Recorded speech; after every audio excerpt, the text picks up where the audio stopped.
1987 September மாதம் 15ஆம் திகதி திலீபனுடன் முதலாவது நாள்.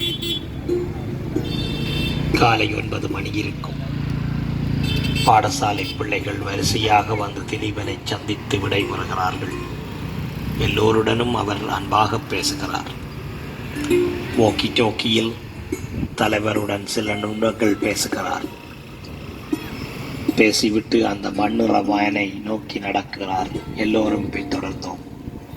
ஆம், அவரின் தியாக பயணம் ஆரம்பமாகிவிட்டது. மிக மிடுக்காக நடந்து முன் ஆசனத்தில் போய் ஏறினார். அவரின் பக்கத்தில் சொர்ணம், ஆண்டன் மாஸ்டர், முரளி, பின் ஆசனத்தில் காசி ஆனந்தன், ராஜன், நான், பெரும் சிலர். வேன் நல்லூர் கந்தசாமி கோயிலை நோக்கி ஓடுகிறது. பாதையின் இரு பக்கத்திலும் மாணவர்கள், பொதுமக்கள் ஆகியோர் கையசைத்து வழி அனுப்புகிறார்கள்.